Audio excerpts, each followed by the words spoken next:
Okay, so today we're going to be going through another miracle in the Quran, and this one, I'm going to be honest, is so fascinating. Like when I was researching this, my mind was blown away. Okay, so first things first, this is a chapter in the Quran that mentions human or humanity. Now, as we know, humans have 46 chromosomes. That is the building blocks that makes up a human. It's 46 chromosomes. So let's start way at the start of this chapter, and we are going to count every single letter in this chapter. Now, if we do that and we count 46 letters into this chapter, what word do you think that we land on? الإنسان. Okay, and here is my count that I made, just showing you that I don't have to do any cheesy slide tactics. I'm just simply counting the letters, nothing fancy, just every single letter. This first column with the smaller numbers is just the count of the word. And then the big numbers next to it is the cumulative count. As you can see, the word just before Al-Insanu, we end at 42. And then the 46th letter falls in the word Al-Insanu, the human. Pretty cool. Could be a coincidence. Okay, now this is a verse in the Quran that mentions an animal as well. This animal is camel. It mentions the camel. Camels have 74 chromosomes. So let's do the same thing again. We're going to start at the start. We're going to just count in the order the Arabic comes, just one letter at a time. 74 letters in. Where do you think we end up? الجمل. It is camel again, okay? So here's my count. I'm going to show my count every time so you guys can look and check yourself to know, because I want to be very transparent. Could maybe not happen again. Let's see. This is another verse in the Quran that also mentions an animal. In this verse, it mentions the animal apes. Apes have 48 chromosomes. Let's count the letters in the exact same way. Where do you think the 48th letter lies? قردة.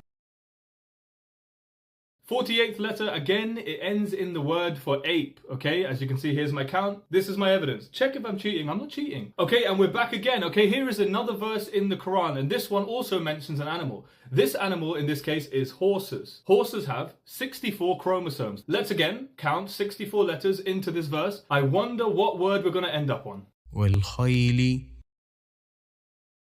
Here is my counting. You can check if I'm cheating, because at this point you might be getting a little nervous if you're a doubter, right? What's going on? Why does this pattern keep happening over and over again? 64th letter again falls in the word horse. Okay, so now for those of you who are doubters, you might be getting a little bit nervous and thinking, okay, this is happening a little bit too often. Maybe this isn't a coincidence. Don't worry, guys. I've got good news for you. That is all the examples I have. Psych! Here is another verse in the Quran that mentions another animal. This one says she camel. If you didn't know, in Arabic, there's actually two words. A male camel is, as we found out before, al-jamal, and a female camel is called naqatu. Again, though, it's still a camel, so it's got 74 chromosomes just like the male camel. It's no different. Let's count 74 letters in. What word do you think that we're going to end up on? ناقة. As always, here is my counting, so you can see if I've been cheating. Again, we're just separating each letter in the verse, counting them individually. What's that? My head is blocking some writing. We were getting a little bit flabbergasted at this point. It's still going, guys. It's still going, okay? We have another verse in the Quran that mentions another animal. This time, the animal mentioned is dog. And a dog has 78 chromosomes. Okay, again, let's just count the letters of the verse. 78 letters in. What word do you think we land on? كلبهم. Okay, and again, here is my counting. Okay. Surely we're done here, right? Surely. 6 is a bit too much. Surely we're done here, right? We're not done. It just keeps going. Okay, here is another verse in the Quran that mentions an animal. This one is bee. Okay, the bee, the bumblebee. The male bee has 16 chromosomes. Let's count 16 letters into this verse in the Arabic and see what word do we land on. النحل. Welcome back, guys. Here is my counting, okay? I think 16th letter lands in B again. Okay, and since we're on the theme of insects, let's find another insect. This is a verse in the Quran, and it mentions locusts, okay? Locusts have 24 chromosomes that make them up. All right, let's count 24 letters into this verse that mentions locusts, and let's see what word we end up on. والجراد. والجراد.